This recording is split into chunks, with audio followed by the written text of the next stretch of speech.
Fast flow.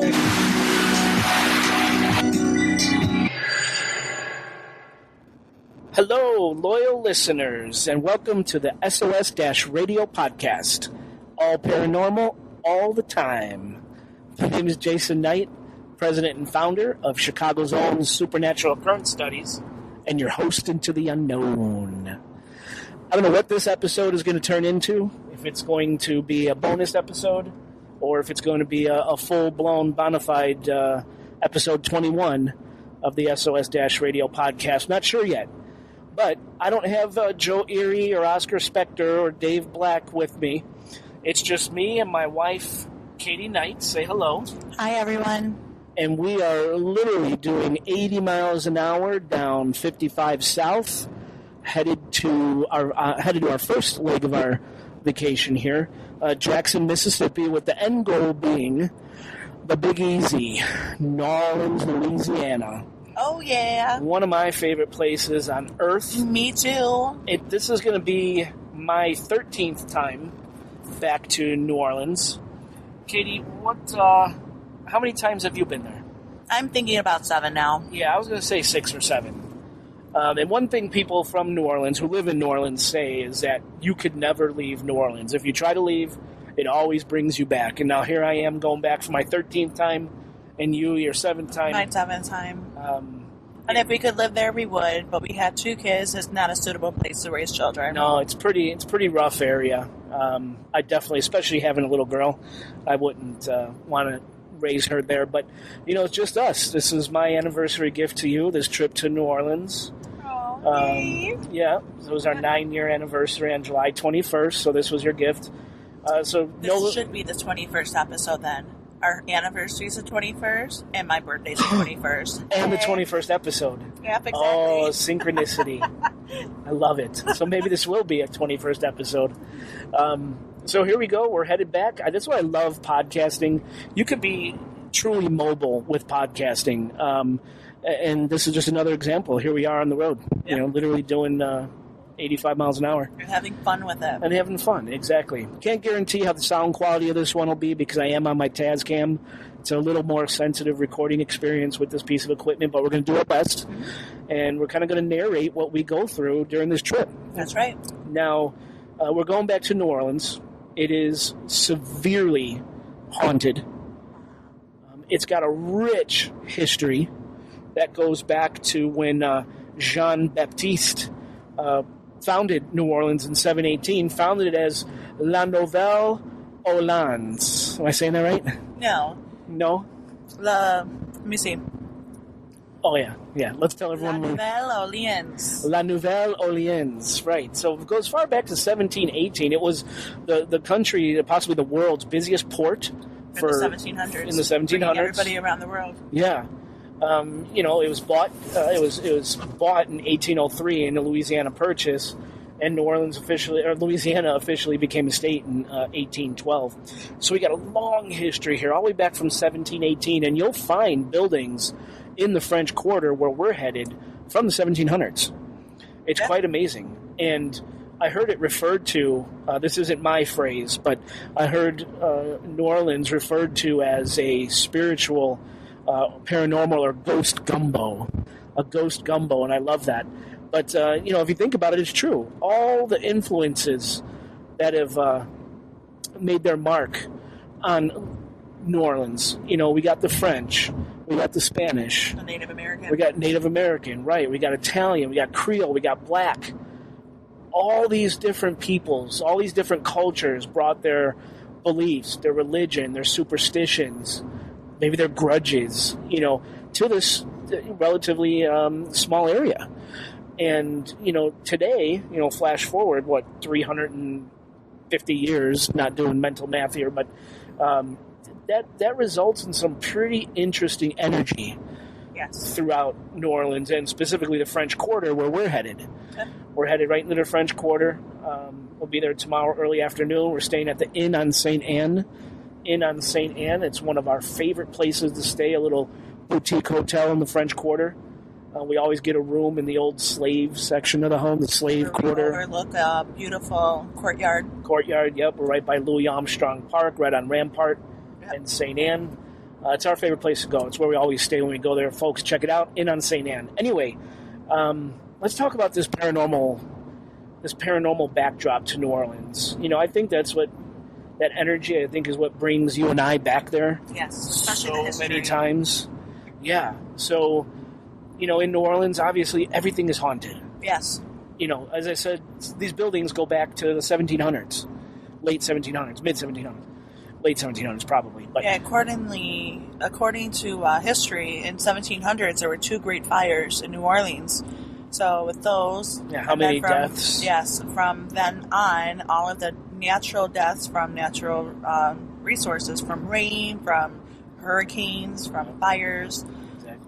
And then obviously the war that was taking place out there too. Battle of New Orleans. Yep. You got Civil War history here. Yes, all culminating in this tiny area, relatively tiny area. All of the soldiers were brought in for the prisoners of war.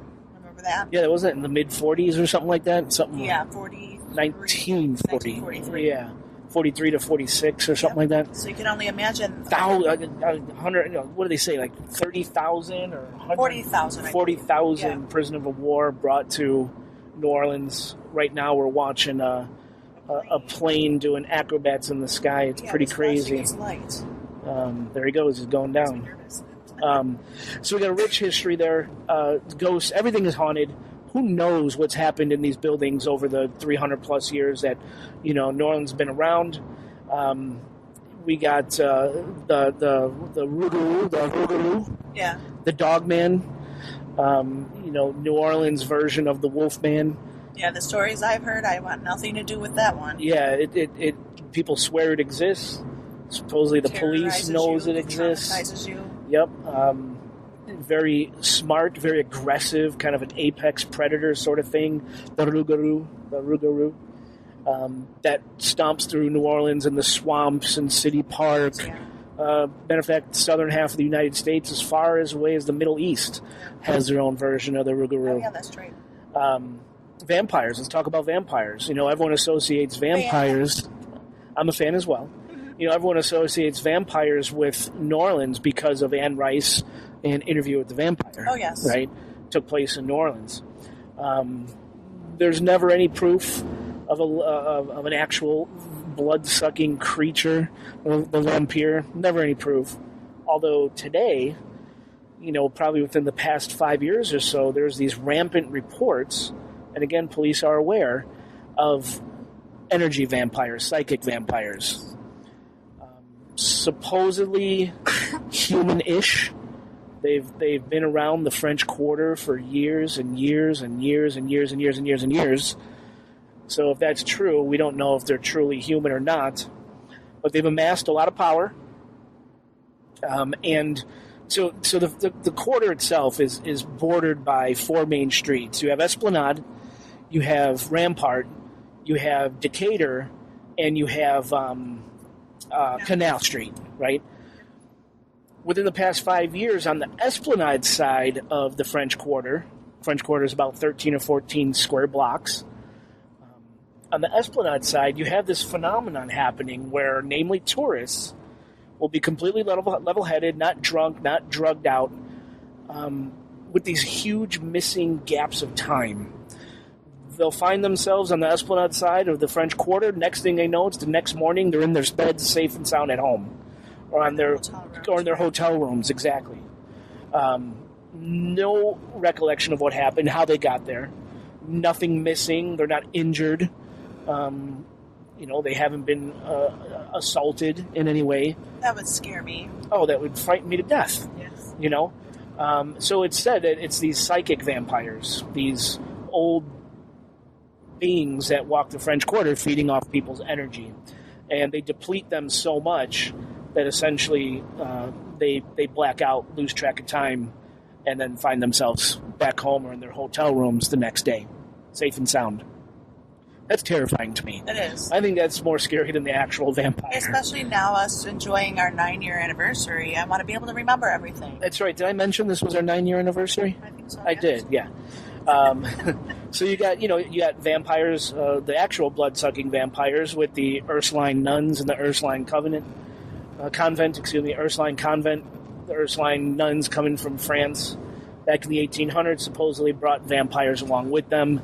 As crazy as it sounds, many people swear it's true. They believe it wholeheartedly. Well, there is a mental disorder that humans think they are. Yeah, I believe that. It's disgusting. Because no body can actually survive on just drinking blood. No, of course not. But there's a rich vampire history there. Each and every ghost tour over there, each and every one of them, they always touch on the urban legends of the vampire history. Sure. There's even vampire stores. Yes. Little boutique vampire stores. We have to hit that again this year. Yeah. There's... what else is there? The Axeman. Well, let's talk about American Horror Story, Coven. Yes. American Horror Story, Coven. If any listeners saw that, of course, it was set in New Orleans. Supposedly took place, the girls, the main actresses, stayed in Madam LaLaurie's mansion. That's where their Coven school was, right? Their school of... Yeah, the school of magic. Yeah, of magic. There you go. Supposedly they were staying in Madame LaLaurie's house, her mansion, which is right there in the heart of the French Quarter, when in fact they weren't. They were staying a few doors down. The current corporation that owns the LaLaurie mansion wouldn't let them film there. But it's Kathy Bates' character was based on a real person named Madame LaLaurie, a New Orleans socialite, very rich woman back in the 1800s. She would throw these lavish, wild feast parties, drunk, alcohol-fueled parties at her home. Right. I mean, people would come from all over New Orleans. All the best of the best would find themselves at these parties. And it was a grand event, the biggest thing of the year. Or the month, however frequently she threw them. But unbeknownst to the revelers, to the guests, Madame LaLaurie had some darker desires, darker wants, hunger for darkness. There you go. When these parties would hit their particularly raucous, rambunctious level, when people were yelling the loudest or the music was being played the loudest, Madame LaLaurie would retire to secret rooms in her mansion where she kept slaves. And she would proceed during these parties, while everyone's having a good time, she would proceed to torture in the most heinous ways her slaves. And then she would have a perfect alibi, too. Because, the hostess is making this beautiful party. She's here at this party. Why would she be accounted for murder for anything when she's here? Exactly. Seen by 100 people. Right. So, when with her slaves, she would murder them, just flat out kill them, cut them open and dissect them, see what was inside. She would break their bones and reset the bones in all sorts of abstract angles.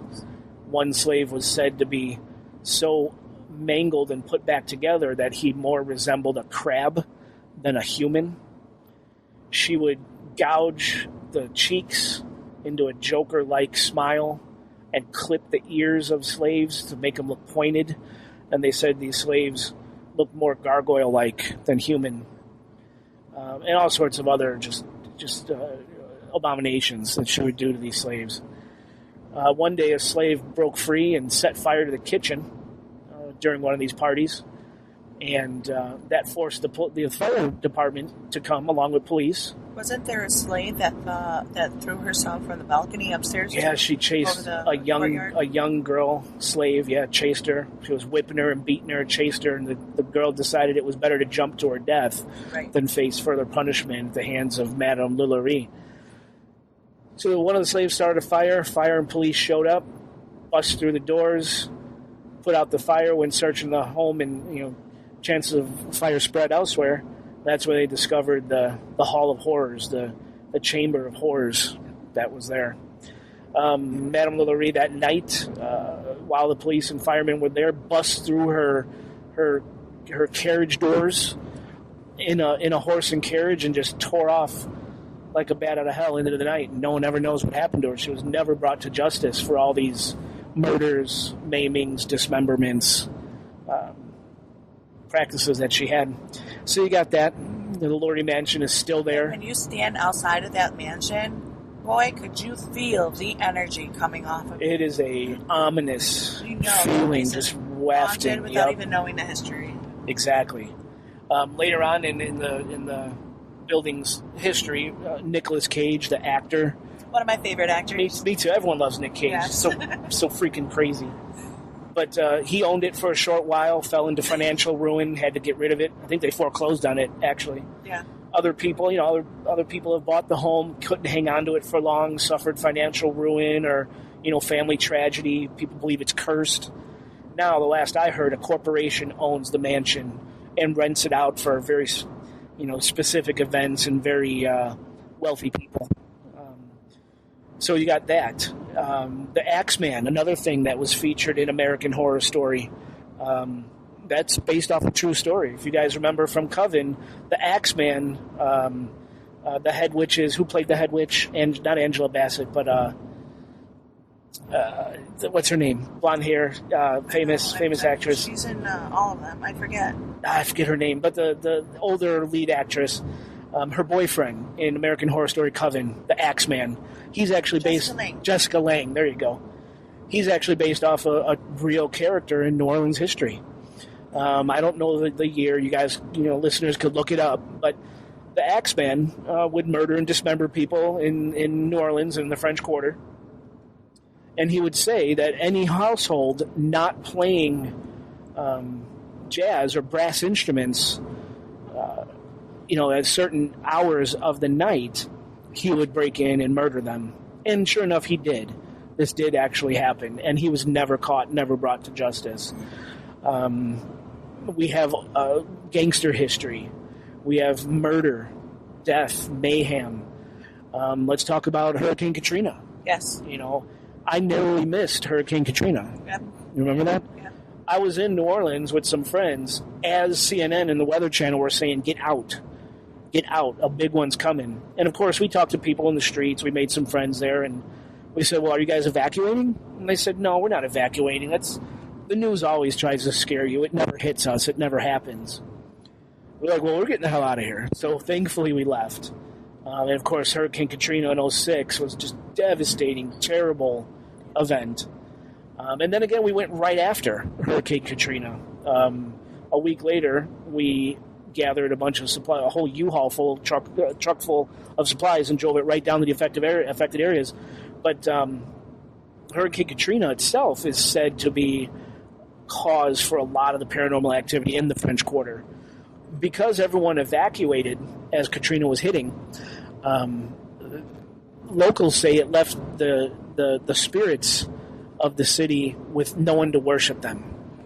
The spirits of New Orleans and the French Quarter were attention-starved.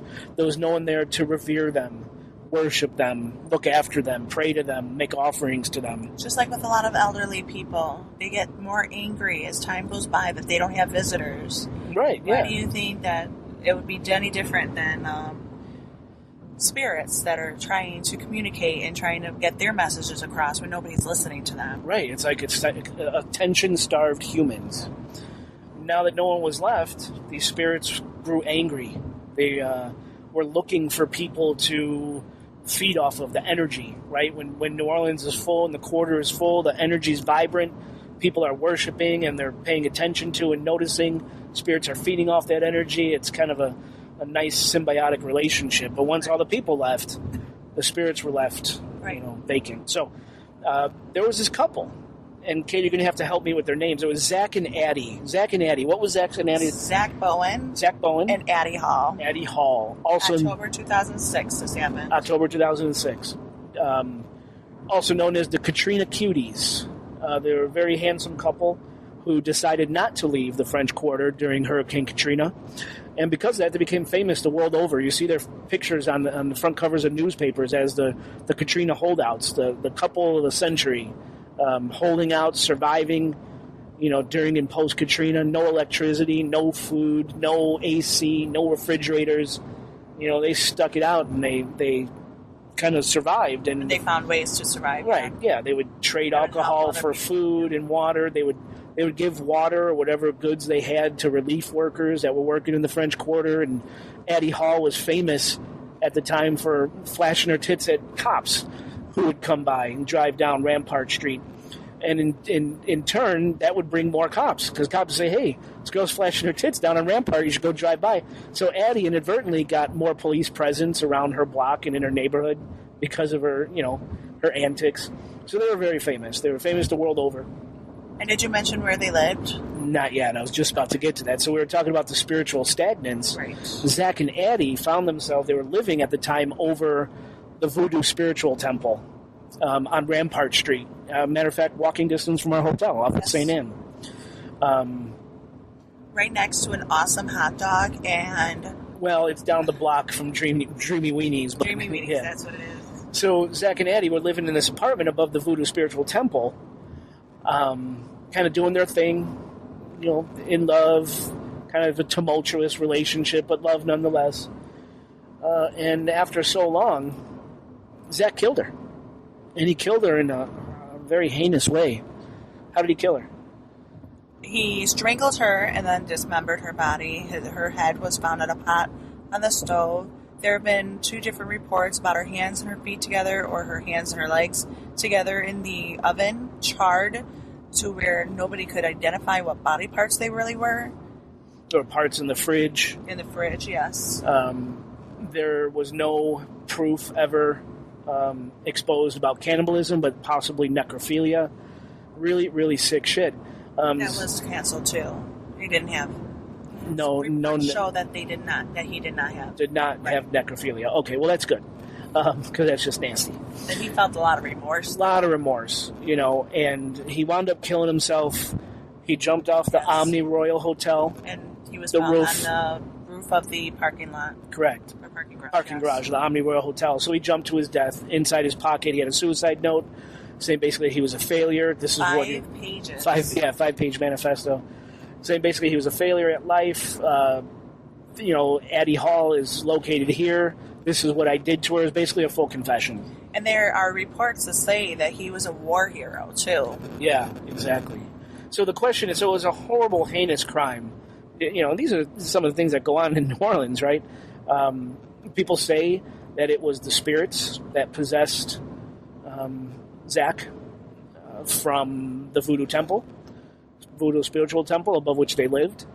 They believe it was, some people said it was demons from the Voodoo rituals practiced below them, below their apartment. Other people say it was the mental disorder, of course. That's probably the most logical explanation. Other people say that it was the collective spirits of New Orleans who were basically abandoned because of Katrina, found this couple and played a strong part in what happened to Addie Hall. A lot of good energy to feed from, because they wanted to make sure that they could survive. They had all that energy and that drive and ambition to be able to say, I can handle this, I will beat this. The spirits probably saw that as like, okay, here's the jackpot probably right like there. a beacon of light in the dark. Right. That's a great point. So, that's New Orleans, man. I love the way it assaults all the senses. It overwhelms the senses. Don't forget about voodoo and hoodoo. Crazy feelings that you just get when you walk down the streets. Well, that's what I'm saying. The senses, what you see, the beautiful architecture, the crazy people, the smells of the food and the funk that are so distinctly... Yeah, the gutter punks, the smells that are so distinctly New Orleans. So taste, you got food, you got drink, you got alcohol sites, the buildings, the people, the history. It just assaults all senses, and it's so great. Such a vibe, such an energy.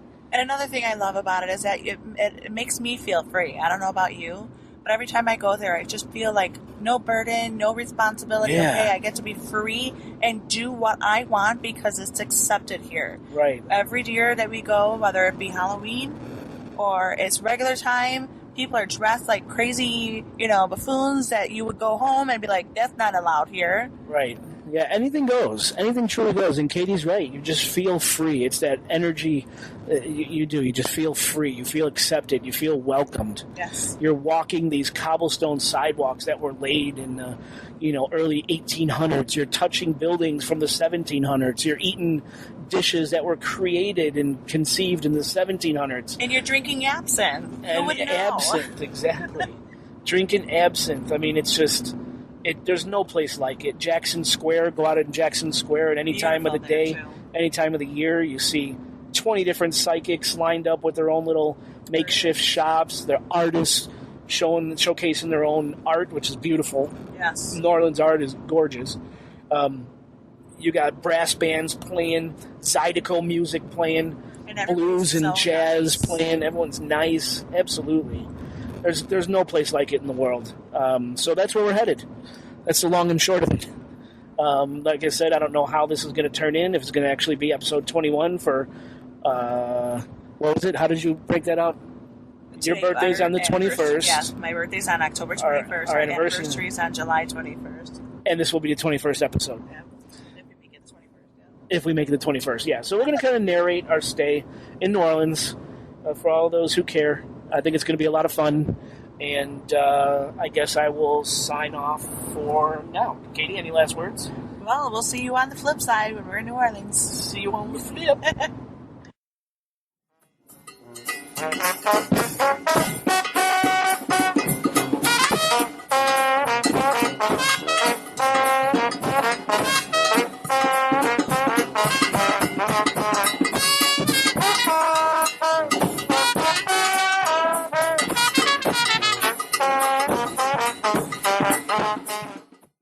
Folks, well, we made it. We made it to our second leg of the trip, the ultimate destination, New Orleans, the Big Easy, the Crescent City.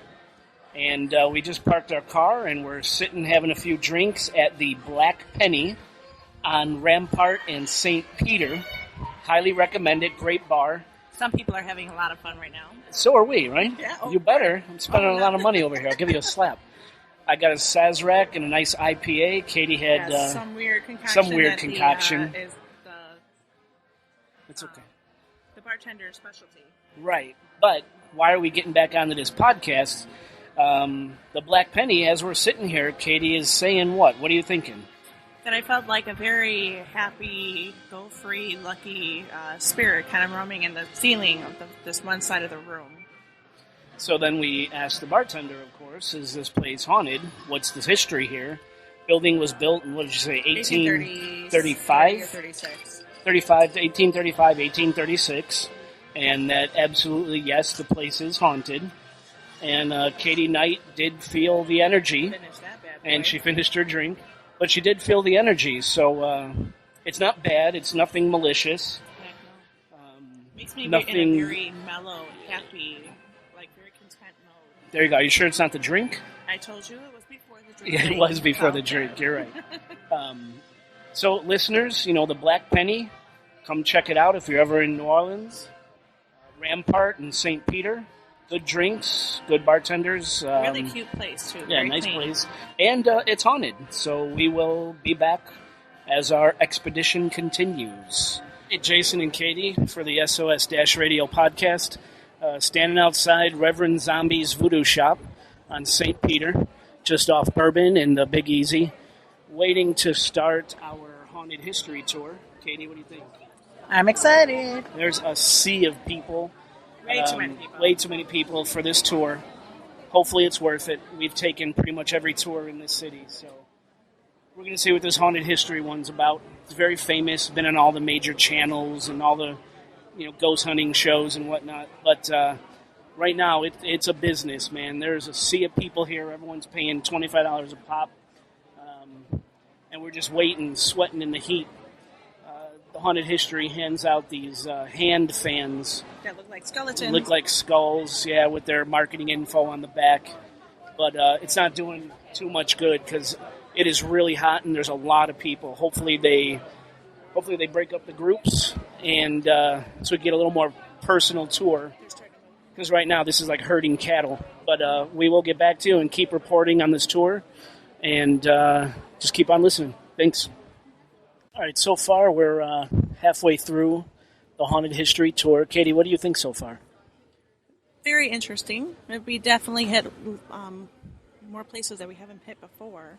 We've heard these stories before, though. Most of about them, the Rougarou, the vampire, right. with the Ursuline convent. We talked about that yesterday on our way down. Yeah. We told the listeners about the Ursulines coming from France. And they came over on a boat, and since they're their life expectancy was fairly short back in the early 1800s. Right. They also came with their own caskets. So when the New Orleanians of the time saw these women getting off the boats carrying caskets, they assumed they were vampires coming from Europe, and that's where the vampire legend started. So, but the Rougarous, they were saying that is part human. We've heard stories before that they were not human. Yeah. Like in flesh, like you and me. Right. That's talking about more werewolves than anything. I want to meet me a Rougarou. Well, apparently at this guy, he says that I was in a Rougarou. Yeah, that's right. They signaled you out and made fun of you for a little bit. And then I joined in, of course. Thanks. But, we're halfway through. I've heard a lot of these stories. The tour guide is very animated, though. Yes. He's funny. He's a good guy. I think his name is Drew. Yeah. I'm going to decide whether or not I want to talk to him at the end. I think he might like to. Yeah, we'll see. But we're on a break right now and getting drinks, sweating our asses off. But we will continue on. Stay tuned for more.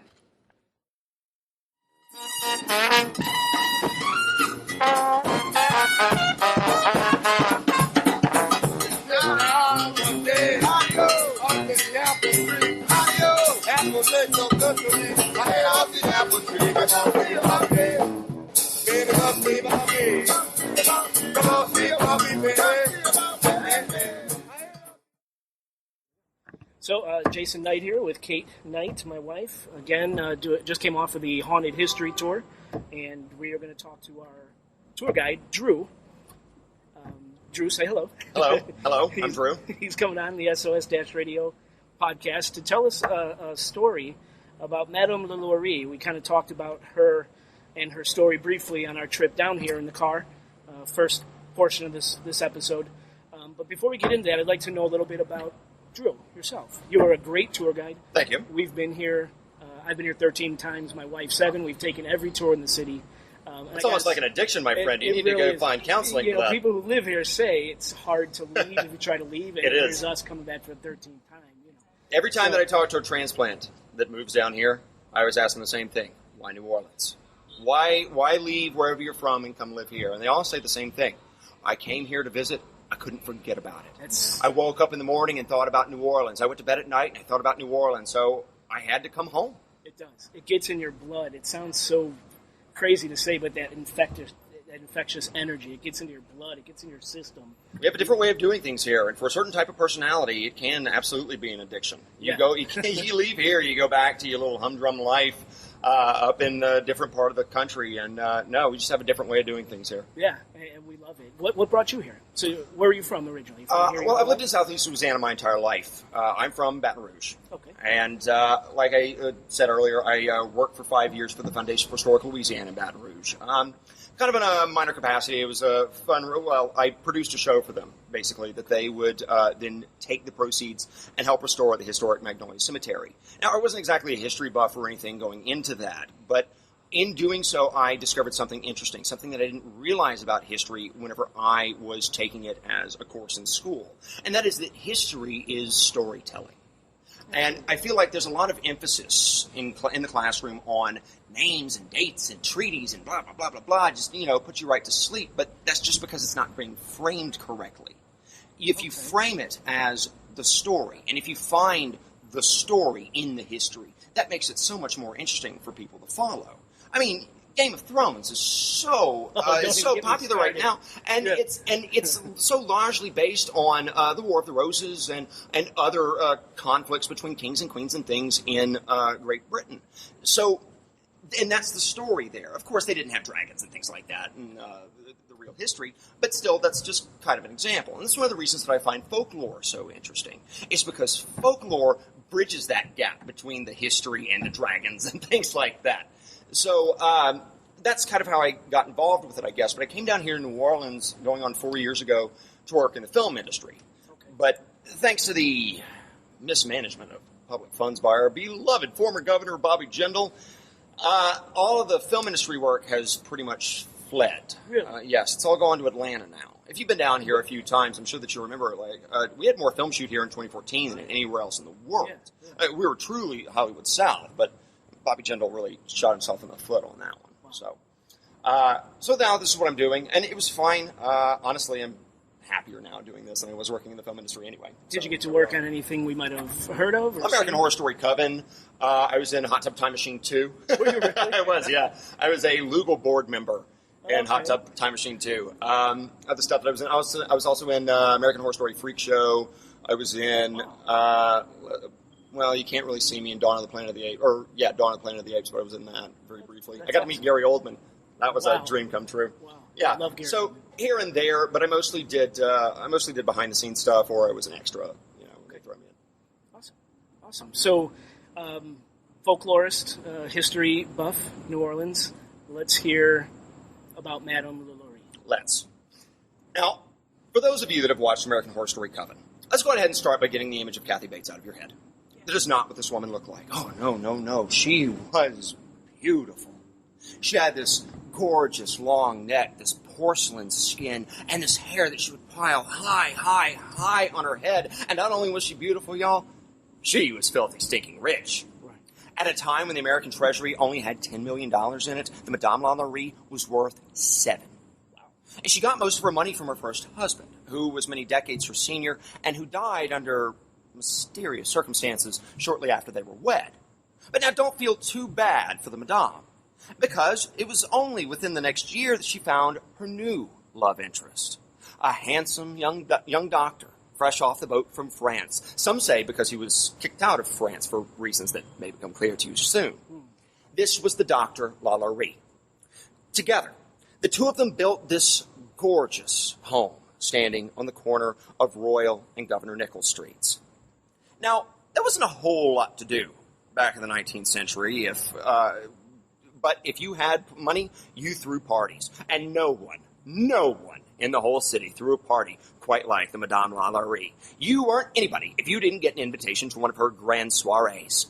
Well, one evening, while preparing for one of these parties, she had a 12-year-old slave girl combing out her hair. The little girl hit a tangle of knots, and she just pulled. This sent the Madame LaLaurie into a rage, and she snatched the bullwhip off of her vanity, which is where all ladies keep their bullwhips. And she turned and she began wailing on the poor girl. Filled with pain and confusion, the little girl ran through the halls of the mansion, all the way to the top floor to a balcony overlooking the courtyard. And though the girl had scrambled over the ledge to get away from the Madame LaLaurie, she couldn't progress any further, and she just hung there, suspended, as the Madame LaLaurie stood over her and brought the whip down in her face for a final blow, sending her careening to her death in the courtyard below.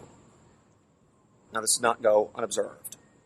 The little girl's cries had brought neighbors out into the street, and they saw the Madame LaLaurie send the young girl falling to her death, and they were furious.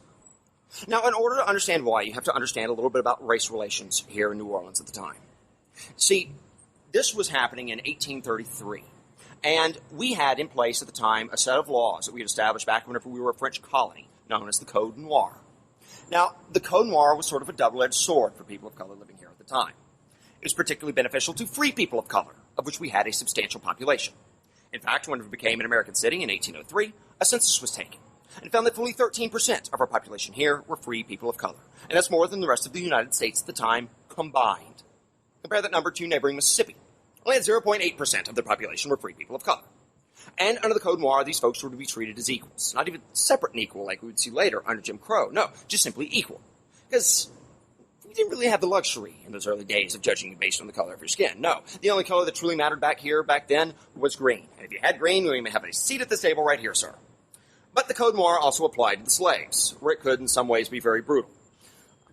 For example, any slave that attempted to run away, when they are recaptured, they're viciously beaten, branded with a fleur-de-lis on their backs, and had their ears cut off. Should they attempt to run away again, they were beaten once again, branded once again, and this time had their hamstrings cut. Should they attempt to, let's say, hobble away a third time, a little more generous side. And this is where it gets important. The Code Noir also sort of acted as a Bill of Rights for slaves. You could not work your slave more than 12 hours a day. Sun up, sun down, not a minute longer. You had to give every slave the opportunity to buy his way to freedom. And this was not some nebulous price that you could change at your own whim, but rather if you'd purchase that slave for $500, that is what the slave had to pay in order to free himself. And they were allowed to raise money of their own because they had Sundays off by law. On Sundays, they could go about the business throughout town more or less how they saw fit, almost as though they were free men and women. But also, another key component of the Code Noir, you could not punish your slave yourself. You had to hire a third party to do it for you. This prevented angry slave owners from getting a little too carried away, which is exactly what happened with the Mad Madame. So the crowd that had gathered out there that evening ran to the police, and they demanded that something be done. And the police were very quick to launch an investigation. About 2 weeks later, no one wanted to go up against the Mad Madame and her mountains of cash. When they investigated, they discovered that there was no evidence that Madame had ever even owned a 12-year-old slave girl. They checked her personal ledgers, as well as the ledgers on record with City Hall. No record of the girl ever having existed. Now, this is important, because you see, the importation of slaves into the United States had been declared illegal for about 30 years at this point. Now, while the domestic slave trade continued to thrive, it was still illegal to bring in slaves from out of the country. So very strict ledgers were kept detailing who owned whom, with names and descriptions of all of the slaves. So whenever it became apparent that there was no record of any 12-year-old slave girl, the police just shrugged and went on their way. Oh, they figured that the Madame must have done something to piss off her neighbors, so they just cited her for disturbing the peace, a whopping fine of $2, and then they just went on their way. A few weeks later, once again while getting ready for one of her grand parties, a fire broke out in the kitchen. Now, the city of New Orleans burned down twice. We take fire very, very, very seriously here. And so the firemen were very quick on the scene, but they found their way into the kitchen barn by the Dr. LaLaurie, who stood there and said in his heavy French accent, "Don't you go in that kitchen. I'm telling you, if you go in that kitchen, I will come down on you with all of my strength, all of my money, all of my power, and you will regret it." Well, firemen are brave sort. They're not about to be cowed by a skinny little French doctor, so they elbowed their way past him into the flaming kitchen. And they found there a slave woman, chained on about 15 feet of chain to the cast iron stove. She had a pallet of straw in the corner to sleep on and a chamber pot to piss in, but that was it. That was her life, on that 15-foot length of chain. The poor woman had passed out from smoke inhalation, and the firemen cut the chains and pulled her out into the street, where they revived her. But they thought, oh no, the poor woman is brain damaged, because she could not speak to them in a language that they understood. Finally, after calming her down, they managed to get a few French words from her, and they deciphered that she was the one who started the fire. She said that she could no longer stand to live another moment with that mad woman. Now, it's important to note that the other language that she was speaking was her native African tongue. She only spoke a broken French, because, if you remember, I said the importation of slaves was illegal. So, this meant Madame LaLaurie was getting her slaves through other means, possibly smuggled in off of pirate ships, and there was no way of knowing how many people were left in the house. The fire at this point had spread to the second floor of the main building, and the firemen went to the Madame, and they said, "Madame, please, you must tell us. Is there anyone left inside?" And the Madame said, "Oh, no, don't worry about that. There's no one left in there. Get out the armoire, get out the fainting couch, get out the bed. All that stuff is very expensive. I will not see it burn." And so the firemen set about doing just that. But whenever one of them went to go move a very expensive-looking tapestry off of the wall, he found behind it a small door sealed with tar. And was it his imagination? Or could he hear screaming coming from within? Quick with an axe, he broke his way through the door and into that chamber of horrors, and the very smell alone sent him back vomiting out into the street. After he had steeled himself, he and several men made their way into that hidden room. And what they found there, well, reports vary.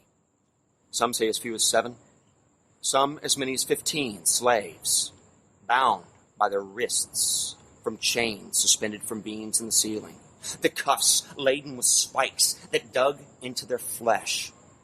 Their tongues had all been cut out so they could not scream or cry out for mercy.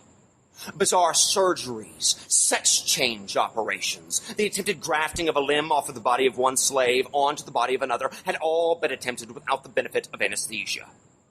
One poor soul had had a hole bored into his skull all the way down to the gray matter and had become fly-blown and gangrenous, and yet still he hung there, suspended somewhere between life and death. But perhaps the most disturbing thing they found up there that night was a box, no bigger than a kennel that you might keep a medium-sized dog in. They opened the box, and a woman emerged and sort of scuttled across the floor. Now, I say scuttled, because this woman had had all of her limbs broken and reset at odd angles. So the best that she could do was to sort of hobble about on the floor like a crab. The city was outraged. We'd seen our fair share of torment and madness and death, but nothing like what was found in the LaLaurie mansion that day. Word of the crimes spread very quickly throughout the city, and a lynch mob broke out in front of the mansion, screaming for the LaLaurie's blood. They stood out there for 2 days, waiting for the LaLauries to show themselves, but whenever they finally did, their appearance was so sudden that the crowd was dumbstruck. They could just go up at them in horror. These were the monsters that had been living in our midst all these years. And they just stared at them with their mouths hanging open as the LaLauries climbed into a waiting carriage. And before she closed the door behind her, the Madame LaLaurie turned and she gave a little bow before being whisked away to Chalmette, where she boarded a ship headed for France. Unlike what American Horror Story may have had you believe, the real Madame LaLaurie never paid for her crimes. The crowd that had gathered out in front of her home that day took out their anger on the house itself. They smashed the windows, they tore down the wallpaper, they pulled up the floorboards. But in the midst of all this disruption, they heard sounded like bizarre gibberings, satanic verses coming from somewhere deep in the bowels of the house.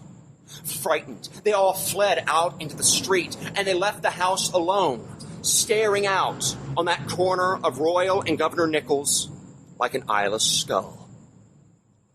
And it remained that way for several decades, emptied, abandoned, cursed, and hopeless. That was until a young Italian family purchased the home at a rather cut rate. They sunk their entire family fortune into rehabilitating the place, but they didn't even stay there for an entire year. Because one evening, the wife had returned home, and as she was mounting the stairs, she saw, standing at the top of the landing, a naked black man with a chain around his neck and blood pouring out of his mouth. And he moaned as he threw himself at her, only to disappear into thin air. Now, finding a naked man in chains in your house may be some people's idea of a good time, but it wasn't hers. And so the family moved away. And then it became a school for girls, which it was for a few years, but none of the girls were happy staying there because they all complained of having nightmares of being chased through the halls of the mansion by a mad woman with a whip in her hand. And so it was abandoned again, until it became a furniture store, which it was for a couple of years, until in the middle of one night, all of the furniture was inexplicably smeared with human urine and feces. And so that closed too. At the beginning of the 20th century, the place was bought by an enterprising Irishman who sought to capitalize on its notoriety. He called it the Haunted Saloon. Now, if you know anything about New Orleans, you know that we love spirits and spirits. So this was a surefire hit, but no. Even still, nigh on 100 years later, no one wanted to go to this cursed block of Royal Street. In the mid-1960s, renovations being done to the interior unearthed another secret room below the first floor. And in it, the bodies of an additional 5 people, as well as the body of an elderly white man, presumably the Madame LaLaurie's first husband. The most disturbing thing in that second room were the claw marks on the roof. It seemed as though people inside had been left there to die. Presumably, these satanic gibberings that had been heard the night that they were tearing the LaLaurie mansion to pieces was actually the African tongue of the poor souls trapped below their feet. Renovations to the courtyard unearthed an additional 2 skeletons, one of which was the body of a 12-year-old girl. But perhaps the most disturbing thing about that most cursed property in all of New Orleans history is its most previous owner. A man so mad, so twisted, so utterly depraved that the very mention of his name causes the hair on the back of one's neck to stand on end. I'm talking, of course, about Nicolas Cage. Mm-hmm. It's true. Nicolas Cage owned the home up until about 2011 or so, and he ran into a little bit of tax trouble and had no choice but to sell it. Just to lighten the mood, fun little Nicolas Cage story, because why not? My buddy Adam, back whenever he still owned the place, Adam was standing out in front of the LaLaurie story, and he got through the entire story, and he launched into a bunch of Nicolas Cage jokes. And he noticed that his group began sort of shifting nervously and looking at one another, and he said, "Oh, no, don't worry, guys, he never stays here." And then he heard from the balcony, "I'm here tonight, dickwad." He actually said that wound up working out very well for him. In the end, Nick Cage came down with a cigar in one hand and a glass of God knows what in the other. It was a real sweet guy, like took photos with everybody, signed autographs, real nice guy. That's awesome. So that is the story of the cursed LaLaurie mansion. Well, my listeners could attest. I have a mouth. I usually don't stop. But I felt it would have been a disservice to the listeners to interrupt. That was fantastic. Good, thank you. I mean, you have a gift, a knack. You draw people in. I believe, because it sounds like you believe, during the tour, too. I mean, that was incredible. Thank you for that story. Good, thank you very much. If people wanted to get a hold of you, do you have a public facing anything? Absolutely. With people with? They can contact me at drewcothern@gmail.com. Do you want to spell that? Yeah, I sure do. DREWCOTHERN @gmail.com. Perfect. And anybody that wants to set up a private tour with me, I am more than happy to accommodate, and I can accommodate groups on up to 30 people. So if somebody wants to contact me that way, that would be great. I also work for Haunted History Tours, obviously, and they can set up a tour with that company through hauntedhistorytours.com. Awesome. Drew, thank you so much. Hey, it was my pleasure. Taking a lot of your time. Well, Katie has a question, if you don't mind. To ask, because there have been numerous reports about something called energy vampires. Yes. Have you heard about this? I have heard of energy vampires. I've dealt with a couple of them. Would you want to talk about an experience? I can certainly I can certainly talk about them. Now, energy vampires, I think, there's sort of a mystical element applied to them that perhaps they maybe don't even necessarily deserve in a lot of ways. Because the way that I see energy vampires, and certainly the energy vampires that I have dealt with, are people that just suck the life right out of you. So you think they are actual physical form people? Oh, yes, no, absolutely. Absolutely, I believe that they are. I believe that, you ever have that friend that isn't happy unless you're as miserable as they are? Sure, absolutely. Yes. That is sort of that energy vampire that I'm talking about. They will definitely feed off of your energy. They are like black holes. And they come and they will take in your positivity, and then they turn it into just pure blackness, and then everybody's miserable. Yeah. So I believe that I have several ex-girlfriends that meet that definition. So that is, and certainly in my dealings with it. Now, a lot of times they don't know that they're energy vampires, or in the case of some of the people that I've met here, certainly, because of course we have a vampire culture here. Sure. Many of them are proud of that fact, and they will claim to be energy vampires. So, like I said, I've dealt with a couple of them. You go hang out around the dungeon, you're bound to meet one or two. Been there a bunch of times. Sure, yeah. So on the tour you talked about the Vampire King. What was his name? Worry and Never, yes. Warwick, is that what you said? Worry. Yeah.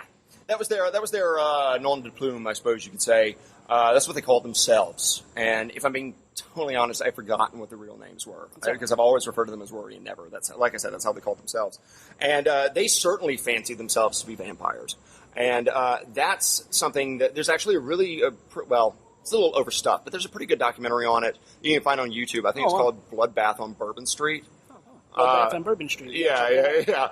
And that's a an interesting little story because that's just an example of two people that take their cosplay too seriously. Right, exactly. I mean, just the mind is... Oh, yeah, no, it's a powerful thing. It absolutely is. And going back to that point about energy vampires, right. And all of this mystical occult stuff, I think that just because it's in your head doesn't necessarily make it any less powerful, doesn't make it any less real. And that's something that I feel like the scientific community and a lot of the skeptics and things like that tend to miss about the paranormal and the occult. Of course it's going to be immeasurable, because different people are going to respond to it differently. Different people are going to pick it up and read it differently. Now, me, I'm real thick. I'm real obtuse. I don't have a lot of paranormal experiences myself, but I know people that do, and I believe them when they say that they are sensitive. I am absolutely not. I live surrounded. I'm just totally thick. I've been waiting for something to show itself to me. God knows I've invited it, but nothing chooses to. Now, it doesn't mean that it's not there, and it certainly doesn't mean that I don't do my own little paranormal dabblings here and there. But like I said, they tend to avoid me, or maybe I'm just too stupid to feel them. Understood. Out of our group, I'm definitely the obtuse one. I don't feel much at all. I love this stuff. Been involved in it for 20 years. Grew up with it, but I just don't experience it. Yeah. I have people on our team who do. They're called clairsensitives. They can sense. They don't talk to dead people. They don't channel. They can sense energy, and when it's around, it can usually tell if it's good or bad. Yeah. And they're pretty spot on, probably 90% of the time. It's pretty incredible. But I'm just like you. My listeners know I can't feel anything, and I want to. And it's funny because I can, whenever you're talking about feeling energy and stuff like that, I can definitely do that, but in a very broad, very general way. I work in the French Quarter every day, and the French Quarter has its own energy that you can feel as soon as you step down here. Oh, absolutely. And since I'm down here every day, I'm really keyed into when there's something going on. When there's violence in the air, when there's just something happening, I can feel little changes like that. But that's really the most that I got. One last question before we let you go. Sure. On your tours, craziest thing that's ever happened. Okay. So, listeners, if you could see Drew's faces, I mean, he's just so animated, so just fantastic, just a fantastic guy. This past November, I had wrapped up the Storyville story out in front of MRB after the bar break. And as I was wrapping it up, I had to stop because a cop and an ambulance and a fire truck just went screaming down Lower Decatur Street. And I thought, oh, geez, I wonder what that was. A minute later, rounded the corner, and I saw it. There was a gutter punk. I don't know what y'all call them where you're from. Yep. Traveling kids. Yeah? Gutter punk. Yeah. There was a gutter punk sitting on the side of the road. And blood was gushing down the side of his face. Now, I couldn't see where he was bleeding from. He had these thick, nasty dreads that were hanging in his face. And he was being attended to by the paramedic. And as I approached, I heard the paramedic say to him, all right, man, well, we're going to have to take you in, get you all stitched up. And the gutter punk said, and I quote, well, should I grab my ear? Oh, man. And he pointed, and I swear to God, not like part of his ear, no, his entire ear, top to lobe, was laying in the middle of the sidewalk in a pool of blood. How did that happen? I don't know. I think his lady friend did it because she was being worked over by the cops pretty good, and she was crying. But then, imagine my position, because I got a group of 25 people behind me, and now they haven't seen the ear yet. But I can see it, and I'm like, oh, geez, what do I do? Do I stop? Because then everybody's going to go, whoa, why can't we go? And they're going to look, and they're going to see the ear. They're going to take selfies with the ear. I mean, it's really crazy. Exactly. Or are we just going to keep walking and risk one of them stepping and slipping on the ear and falling? So, luckily I didn't have to make that decision because the paramedic saw us coming, and he swooped in like an angel and scooped the ear up before we got there. So the only people that saw it were me and the two dudes falling behind me. And one of the guys, bless his heart, turned green and grabbed me. He looked like he was about to fall over, and he just said, did you just see that guy's ear? And I said, yeah. But once you've seen one ear lying on the pavement, you've seen them all. Another day in the quarter. Yeah, another day in the quarter. So that was probably the craziest thing that I've seen. There was the other gutter punk that sexually assaulted me, but that's a different story. So, are you a fan? Not a fan of the Travelers? They're people, and just like anybody, like some of them suck, some of them are fine. I honestly, I don't mind them. I certainly don't judge them. They're doing what they want to do. I always kind of look at them, give them the side eye a little bit, just to make sure, because if anybody's going to harass you, especially on a tour, it's going to be a gutter punk. Yeah. Just in my experience. We've seen it. We've been part of it. We've, hollered back at them and gotten little altercations with them. Anyway, sure. I didn't mean to put you on the spot. No, not probably bad, a bad question. But one last time, how could people get a hold of you if they wanted to? Say, book a tour, or to maybe book you for absolutely. some other they can book a tour through our company at hauntedhistorytours.com, or if you want a private tour with me, you can email me at Drew Cothern, that's DREWCOTHERN, @gmail.com. Drew, brother, thank you very much for taking the time. My pleasure. It was a great tour, and listeners, we'll get back to you soon. Thank you.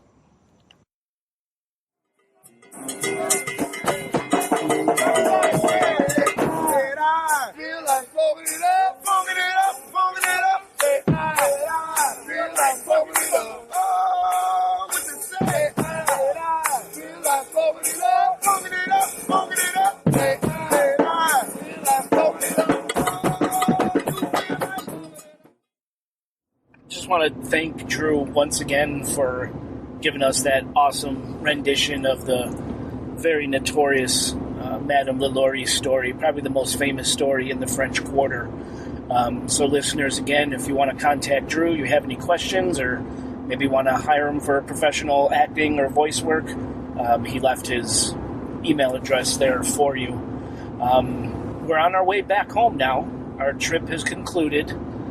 Boo. Yeah, we're sad, but we're excited to go home and see our kids. So, again, we're headed back north doing 80 on the highway, and we want to recap stuff that went on during our trip, the last couple days of our trip, because a few strange things did actually occur. And so let's just kind of begin. That night, after the Haunted History Tour, and speaking with our tour guide, Drew, my wife, Katie, I'm going to say Catherine, my wife, Katie, and I, finished up in the French Quarter, had a couple drinks, nothing major. We were dead tired, long day of traveling, must have been 95 degrees at night. So we were dead tired. So we went back to the hotel room, and what did we start noticing, Katie? Well, we came home to the hotel room, and we put all our stuff together. We took our showers. We came into bed. We were about to go to sleep. I put my charger on my phone because I noticed I was at 46%. Next morning, I woke up. The battery is completely drained. It was still plugged into the charger. And the charger was working, but it was not charged. Something was depleting your phone. Now, yes. Listeners might say, oh, it drained overnight. What would you say to that? How would it drain overnight when you're on a charger? Right. Yeah. Yeah, it's definitely strange. And then I heard a knock at the door, but you did not. Yeah. Well, it's interesting because, and that was in the middle of the night. We're in a secured hotel in second floor balcony area where there's just one other room. You got to get through a secure door even to get out to our balcony area, to where our rooms were. And you're hard of hearing. I mean, I don't know if the listeners know that or not. We've never talked about it, but technically you're partially deaf in both ears, correct? Correct. So you heard a banging at our door. And I did not. I wouldn't say banging, but yes, I heard a knocking on our door. On our balcony door. 3 knocks, actually. 3. Oh. I just realized that, yep. Is it the mocking of the Trinity? I don't know. Rumor has it that section of the hotel that we prefer to stay in, we always stay in that section of the hotel. One of 2 rooms we constantly stay in. It's the old slave quarter section of the Inn on St. Anne building. And people say that it is haunted by slaves, the ghost, the energy of past slaves that were quartered in that section of the hotel. So, I don't know, something going on with the battery draining, knocks on the door. knocks in the pattern of 3, which some people say is demonic in nature. I can't say for sure. What about the items moving? Yeah, I was just going to get to that. Yeah. Later that day, we'll recap earlier that day, but later that evening, we went back to the hotel to have a nap, and I started getting all this stuff together, and for the evening, trying to get my clothes together. I had my shirt in one place. All of a sudden, it ends up in the suitcase. You were looking for something. It wasn't there. It was in some, like, the bathroom when it was supposed to be on the bed. Right. Now, it's important to note, our room, tiny. Very tiny. Tiny. No dressers. No dressers. A very small, like, closet that we didn't even use. Yeah, the smallest sink I've ever seen in the world. Goodness. Tiny bathroom, but it's charming. It's historic. It's boutique. Right. It is what it is, and we enjoy it. But tiny room. And remember how I had told you that we have a jokester ghost in our room? You did mention that. Yeah. So I was starting to get real frazzled, antsy, too, for some reason. And I don't usually get like that. Agitated, right. Yeah. It's like your body was reacting to the energy there. But yeah, I think I was looking for my phone and my chargers. Yeah. Because I travel with 15 different chargers. And yeah, I was placing it on the bed, or I thought I had it in the bathroom plugged in. It was on the bed, or vice versa. I think it was, you were looking for it in the bathroom, and it was on the bed because you were trying to plug something in, or you were trying to unplug something because you thought you plugged it in. Yeah. Something. Just stuff that makes you just pause for a second, like, wait. What happened? Am I going crazy, or did I just have it there, but it wound up here? And that happened kind of throughout our stay there, throughout the 3 nights, just those weird little things. Not the very first hotel outside of the French Quarter, or this last hotel. Right, outside on the road Quarter. trip. Right, on the road trip. Just in that room. Just in that room, in the French Quarter. Room number 76. Room number 76, in on St. Anne, right. So, it's that subtle stuff. Not all paranormal incidents are heart-stopping, terrifying, call the press sort of incidents. It's that little subtle stuff that really makes you question your sanity. Like, wait a minute, did I just... flash forward a couple hours, later on that second afternoon, I would say. Yeah, so we're backtracking now. Yeah, I went downstairs I wanted to interview some hotel employees for this podcast. And one gentleman by the name of Mr. Billy, he is the mechanical maintenance man for all of the French Quarter guest house properties, which Inn on St. Anne is part of. So is the Inn on St. Peter, and there's about 3 or 4 other boutique hotels that French Quarter Guest House Company owns. So this one gentleman is like the mechanical maintenance man for all the properties. It was very hard to track down. Mostly this weekend he was dealing with AC, air conditioning issues throughout all the properties because it was literally in the 90s and 100s. Yeah, we got drips on every single day. So we really tried to pin him down. For 2 days we tried to get him down. We couldn't actually sit down with him, but we did get stories from a manager by the name of Heidi at the Inn on St. Anne that post-Hurricane Katrina, while the French Quarter was evacuated, Mr. Billy was staying right across the street from the Inn on St. Anne at another property they own called the Marie Laveau apartment. It's an apartment that the Voodoo Queen of New Orleans, the original Voodoo Queen of New Orleans, actually lived in. He was staying there post-Katrina. He did not evacuate. He was trying to keep an eye on the other hotels in the French Quarter Guest House chain.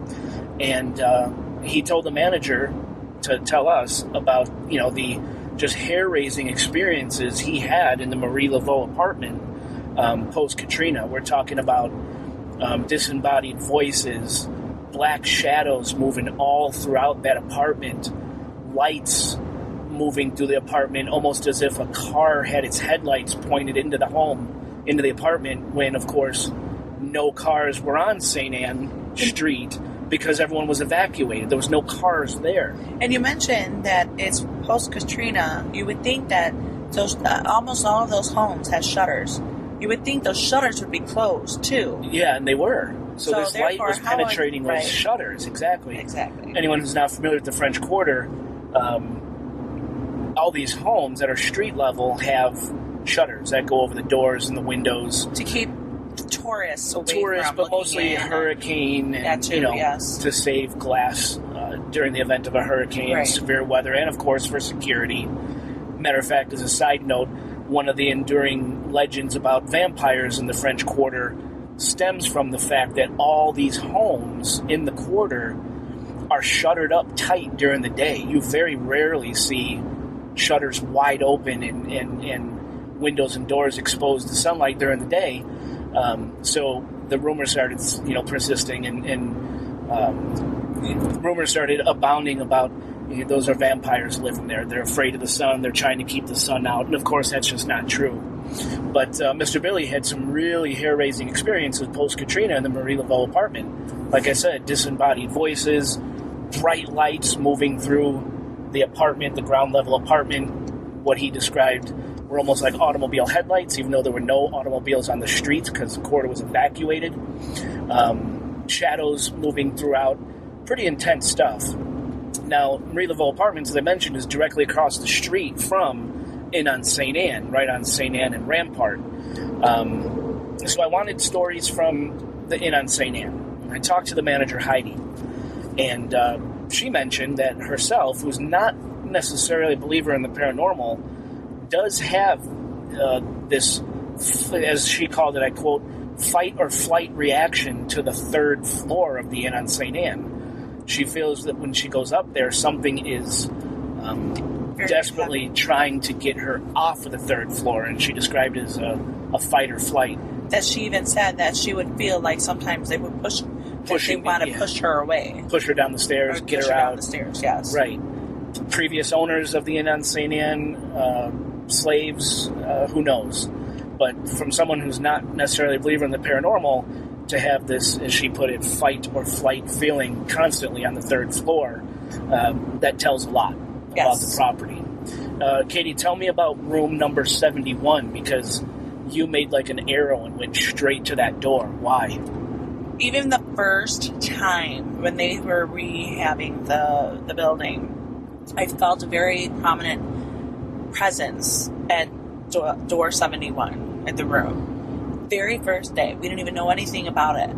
I just knew something was there. Now, can I pause you 1 second? You said when they were rehabbing. So when they were still rehabbing it. Right. Yes. So the very first time we stayed at the Inn on St. Anne, we were literally the new hotel, because the building had been vacant for years and years and years. Yep. It was squalor. It was just nasty. So the French Quarter Guest House company bought the property, rehabbed it, turned into Inn on St. Anne. The first time we stayed at St. Anne, they were literally wiping the dust off, the dressers and the floors and the bedposts of our room. Finishing touches. Touches. Yep. Yeah, I mean, we were the first people, the first couple of guests, yeah, to stay. They still remember us. They still remember us, right? They were supposed. So that's what she's talking about. When they were when we stayed there that first time, they were still literally putting the finishing touches and wiping the dust off. We were the first people to stay at the Inn on St. Anne. So I'm sorry. Go ahead. No, that's fine. But yeah, apparently I'm not the only one who was afraid of it. Heidi had said as well that the service people did not want to have anything to do with that room either. It would scare them. Yeah, the house cleaning staff. Yes. Housekeeping staff. That's why it said service, because I'm sure it's mechanics, I'm sure it's the house cleaning crew, and I'm sure it's other one. Yeah. Even Heidi. They almost refuse to go in that room. Whatever it is, they do not like the energy that's oozing in that room. So the Inn on St. Anne, I would say yes, it is haunted. People who work there would agree. Hopefully, sometime in the future, we could actually sit down and interview, even if it's over Skype, Mr. Billy and get his first-hand accounts. A couple other things that happened to us. Let's talk about... go ahead. The afternoon, right after we had met with Drew and we went to Dauphine Island the next day. Yeah. So that would be Monday afternoon. We had gone out into the Jackson Square. We wanted to sit down and interview with one of the psychics or mediums, tarot card readers in the Jackson Square. But then we got hit with loud, wonderful music. Good point. Great point. So, listeners, all of the jazz, all the brass music you're hearing as bumpers throughout this episode was recorded live from Jackson Square by a wonderful local band called Free Spirit Brass Band. Free Spirit Brass Band. I encourage you guys to look them up. They're a staple in Jackson Square.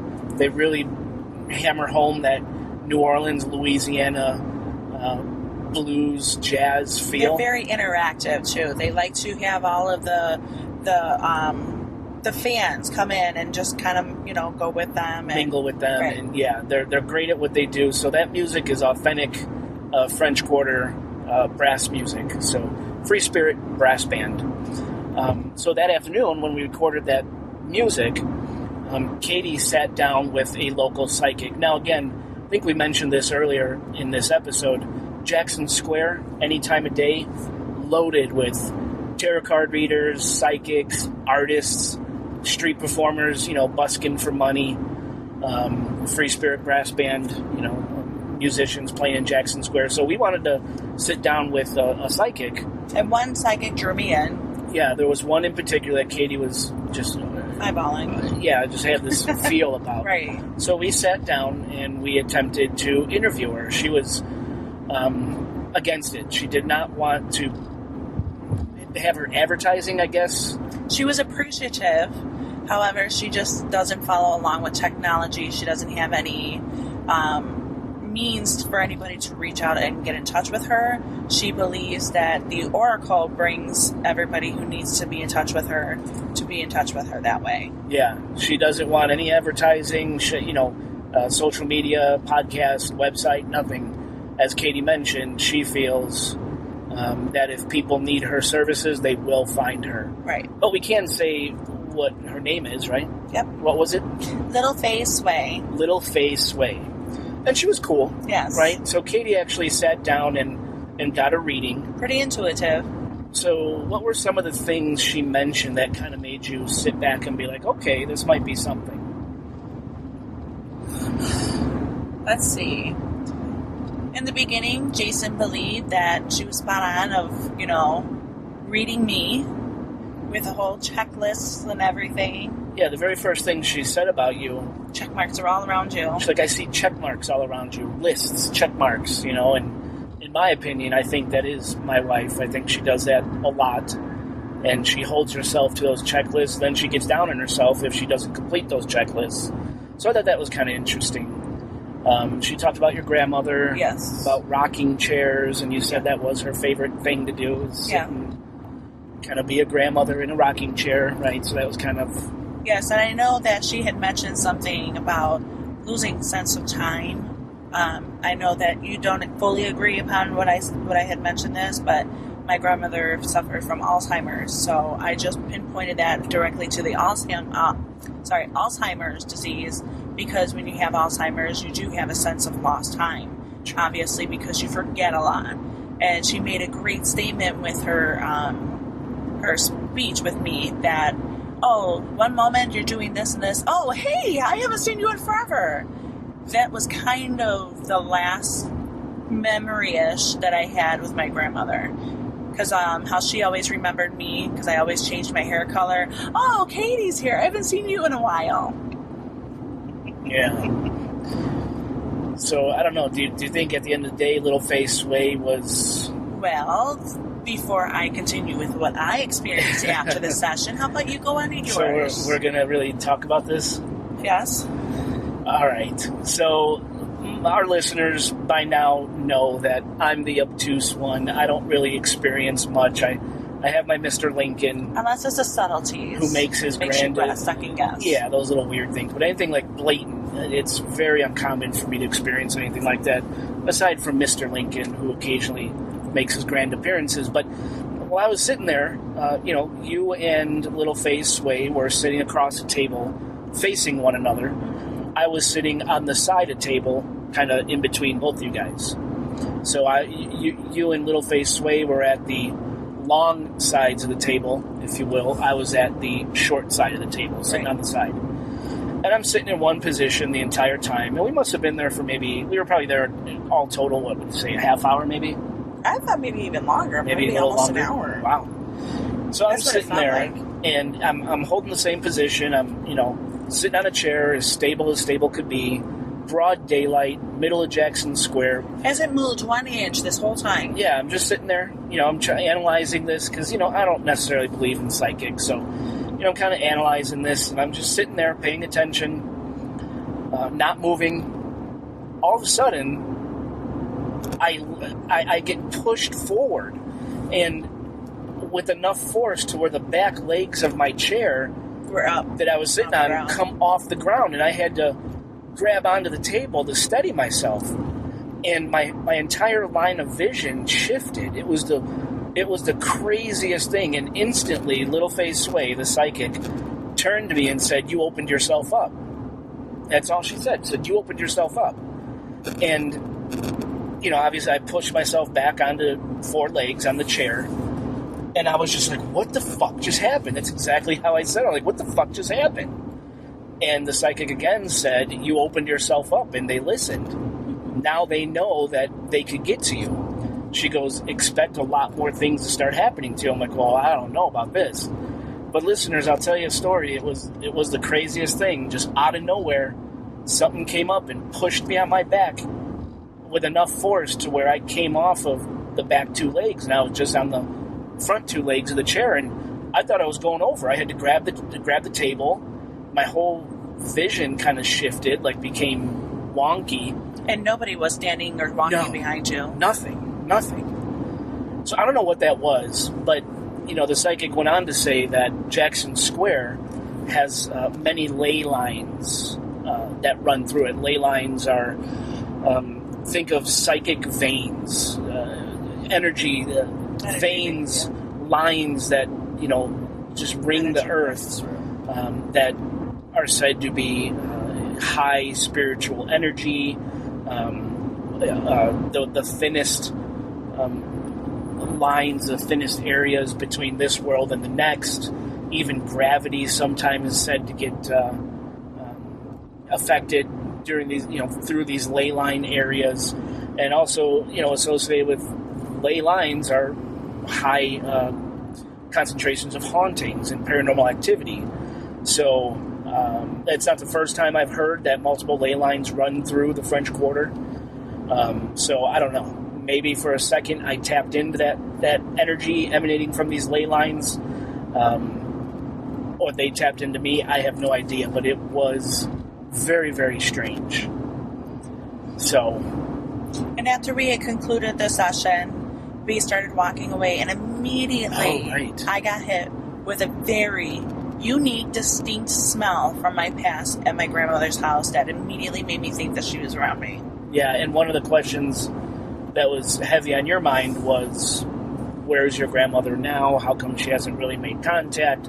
That sort of thing. We walk away from the table after my intense experience, and you got hit just broadsided with this very unique smell that you recognized instantly. And she had told me that, she's in a spot where she doesn't want to be bothered, that she's not haunting anyone. She hasn't really crossed over because she's still at this place of lost time, that she's just sitting there content being lost in time. If you take yourself and nudge your grandmother to say, hey, you got a list, you got to do this is what you need to do, move on, then in 33 days she'll make herself present. Right, that's right. And immediately after we had closed the session, walked away, I got hit with that smell. And it's a very unique, distinct smell. You can't reproduce it. Right, thank you. Reproduce it. That's right. She said your grandmother is stuck, not in a bad way. She's stuck looking at scenery, something so beautiful that it's captured her attention, and she can't move on. Right. And that's when she told you to really focus your energy on your grandmother to kind of jar her. She had said that she doesn't want to move on. If I'm not mistaken. Remember. But she said lack of time. She's stuck in a beautiful place, that she's just enjoying the scenery. Right. And that you should focus all your energy on waking her out of this, kind of snapping her out of this daze, almost, it seemed like. so she could go ahead and move on. Right. And you're right, within 33 days, this is according to Little Face Way, it could be an hour 30 days. or up to 33 days. 3 minutes. Right. That you will experience. She said she was getting the number 33, 33, 33. And then 3 seconds. 33 seconds. And you got up, walked away, and bam, you got slapped with that very distinct smell that reminded you of your grandfather. So, I don't know. For me, intense. Katie, I don't know if you walked away a believer or what, but... Well, like you said, you're not much of a believer. I kind of humor it just to see what they say if they're on key with stuff. She was way more on key with a lot more things than the very first reader I've ever had. The only reader I've ever had before her. Okay. So she kind of definitely made me think, okay, there are some real people out there. And I know Joe Erie had mentioned in previous podcast that he just has a sense that he knows when the person might be real or not. And for her, I kind of got that sense. Something drew me into her. You got the sense that she was real? Yeah, quite possibly. Okay. And I like the fact that she was like, hey, I don't do any media stuff. I don't force people to do a reading if they don't want to. If you want to come here, you can talk about whatever. You could be here for 10 minutes. You could be here for 3 hours. This is my time to get to you. It's just a lot of the stuff and she doesn't. It was very genuine. Right, and she doesn't charge. She suggests, hey, whatever you feel this was worth, that's what I'll take. Yeah. I wouldn't give her $1 because I don't want to get hexed or something when I'm walking away. But, she doesn't, there's no prices. Hey, whatever you think this was worth, that's what I accept. Right. Obviously she's out there that's how she makes her living. She seemed very genuine, very nice, very sweet. Yes. Reminded us of our daughter's guitar instructor. And it's funny because there was a commotion going on after Free Spirit Brass Band had stopped their music. There was a commotion going on over at the park. And she was standing over there kind of like looking, making sure everything's okay. And I had grabbed her, hey, we were looking to see if we could do a reading. Are you available? She's like, oh, yes. I'm just checking things out because I'm like the mother here. Yeah. She has that motherly feel. Yeah, she was very cool. It's too bad she doesn't have social media because I would like to have stayed in contact with her. Right. Sorry, listeners, if you heard that. Yeah, just real quick. This, our podcasts are always, they're raw, they're real, they're live, they're unedited. That's how we operate. That's how Chicago's own Supernatural Occurrence Studies has always operated. So any sound quality issues, I do sincerely apologize, but we're doing this on the road. We're doing this on the move to bring you guys raw, real content. So that said, let's quickly talk about the vibe of New Orleans, Katie. You mentioned it, and then a few shop owners that we talked to also mentioned it. Yes, funny that you should mention it. I don't remember which night it was, but one of those nights we had walked Jackson Square. Every time we go there, we always walk Jackson Square. Yeah, it's beautiful. No problems, no eerie feelings, nothing. However, that one night, I looked at you, I was like, oh my goodness, there's such a heavy feeling here. Nasty feel. Dirty feel. It was... No, the energy. That's what I'm saying. No. But that energy wasn't... It wasn't necessarily a positive. I wouldn't say it was evil, but it may possibly have been negative, maybe negative influence because of the people that were residing there. However, it was just the eeriest feeling I've ever had at Jackson Square. Yeah, to me it felt always been there. Heavy, oppressive, bad, get out sort of a feel, not safe. And then we talked to, and you mentioned that the overall feel of the French Quarter was completely different this time. And, we've mentioned 13 times for me, 7 times for you. I've always felt very welcome, when we were on our road trip there, I said how you feel free. Yeah. And I still felt the free part. However, I just didn't feel as, at home, I guess, like I usually would. It's definitely shifted. Yeah, something there has changed. A few of the shop owners mentioned that, the police are letting the thugs, the bad people take over, and they're starting to turn a blind eye, whether it's simply because they're outmanned, outnumbered, or there's something else going on. something's happening there, and it's really sad because it's a fantastic city. Don't know when we'll be back. Hopefully, next year or maybe New Year's. Who knows? But it was definitely different. The vibe shifted a bit. And I know that we talked about gutter punks on the way there. Possibly in between too, I can't remember. They have gutter punk psychics. Gutter punk psychics. Gutter punk psychics. Yeah. There's something different in the atmosphere then. This is true. Good observation. Well, any final thoughts? There was a second thing that happened to you. I can't remember what had happened. I was like, oh, there it is again. Was it after because you said, because she said you're open to it now. Right, there was a second something that happened to you. It was later that night. Got pushed during the day, and later that evening or night, something happened. You did say, see, you're open to it now.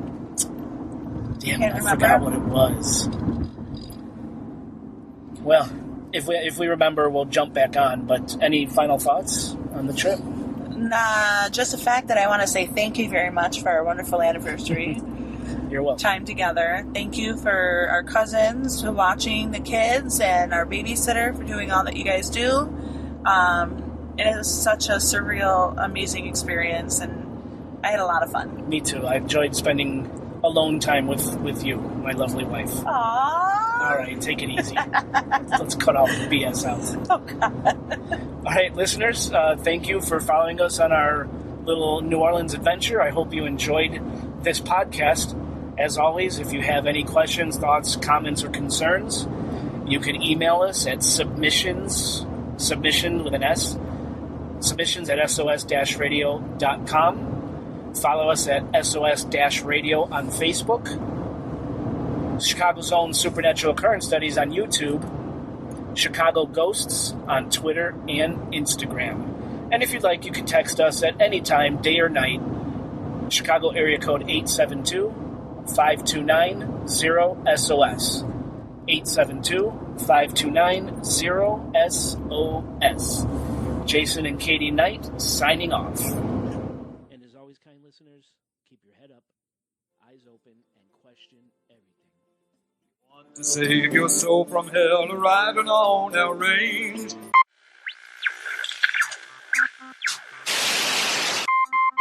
Cowboy, change your ways today. Oh.